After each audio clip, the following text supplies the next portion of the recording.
శ్రీచక్ర pyramid ఉచిత ధ్యాన శిక్షణా కేంద్రం వెంకటేశ్వరపురంలో అమావాస్య ధ్యానం జరిగింది. పవన్ గారి గైడెన్సీ తోటి అమావాస్య ధ్యానాన్ని అందరూ అద్భుతంగా చేసుకున్నారు. చక్కటి అనుభూతిని పొందారు.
క్లాప్స్ కోసం ఈరోజే రావడం ఇక్కడికి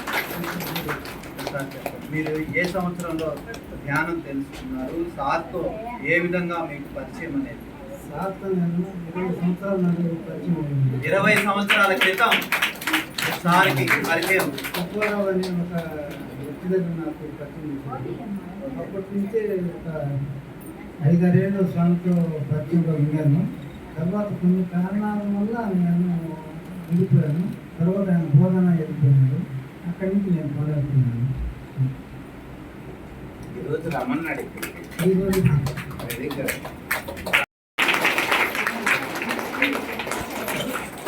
जय हो पत्री जी, जय हो पत्री जी, जय हो पत्री जी, जय हो पत्री जी, जय हो पत्री जी, जय हो पत्री जी, जय ज्ञान महायज्ञान की जय ज्ञान यज्ञान की ఇప్పుడు విషయాలు వచ్చింది. పేరు పేరున నాగేంద్ర వీళ్ళందరికీ ధన్యవాదాలు చెప్తాం గట్టిగా. వెంకట శివప్రసాద్ గారి మాటల్లో విందాం అది. जय हो पत्री जी, जय हो पत्री जी. బ్రహ్మశ్రీ పితామహ సుభాష్ పత్రిజీ గారికి, అమ్మ స్వర్ణమాల పత్రిజీ గారికి, మన గురుదేవులైనటువంటి విజయలక్ష్మి మేడం గారికి, దసరా రామయ్య సార్ గారికి, మన జ్ఞానదాత అయినటువంటి పవన్ సార్ గారికి, అదేవిధంగా నరసింహరావు సార్ గారికి, ఈనాటి ధ్యానంలో పాల్గొన్న ఆత్మీయ ధ్యానులందరికీ ఆత్మీయ ప్రణామాలు. ఈ తిరుపతి ధ్యాన మహాయజ్ఞానికి మనము అందరం కలిసి సమిష్టిగా 97,000 పైచీలకు అన్నదానానికి అందజేశాము. అద్భుతంగా 2 రోజులు వెళ్ళొచ్చాము. ఈ రోజే 10 మంది వచ్చాము మేము అమావాస్య ధ్యానం కోసం. మధ్యాహ్నం కల్లా ఇక్కడికి చేరుకొని 10 మంది ఈరోజు మేము అమావాస్య ధ్యానం కోసం వచ్చాము. కేవలం మాకైతే కొద్దిగా ఈరోజు పత్రి మేడం కూడా వస్తున్నారని ఇన్ఫర్మేషన్ వచ్చింది. వాళ్ళిద్దరు కూతుర్లు అయినా మాకు అమావాస్య ధ్యానం విజయలక్ష్మి మేడం మన కేంద్రమే మనకి కనిపించాయి. 10 మంది బయలుదేరి వచ్చేసాం మేము.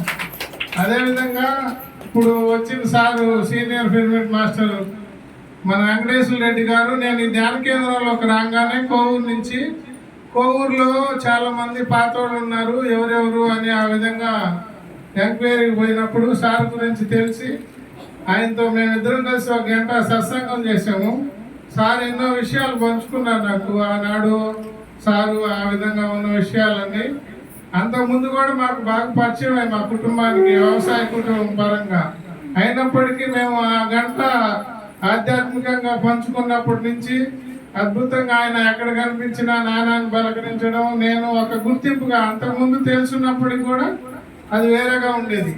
ఒక ఆధ్యాత్మికంలో ఉన్నతంగా ఎదిగేటప్పుడు మనం ప్రతి ఒక్కటి పెంచుకోవడం ద్వారా అద్భుతంగా ముందుకు పోతామని తెలియజేస్తున్నాను.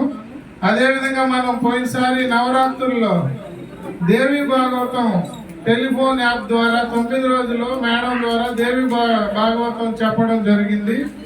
మనం మొదటిసారిగా టెలిఫోన్ యాప్ కూడా ఈ దసరా సందర్భాల్లోనే జరిగింది. అప్పుడు మనకి తర్వాత మనం అనేక రకాలైన జూమ్లో అన్ని అద్భుతంగా జ్ఞానం పొందడం జరుగుతూ వచ్చింది. అదేవిధంగా మన పవన్ సార్ ద్వారా నాయుడు గారి కుటుంబంలో కొంతమందిని, ఇప్పుడు అగస్త్యేశ్వరాలు ప్రతినిత్యం మన ఇంటి దగ్గరే ఉదయం జ్ఞానం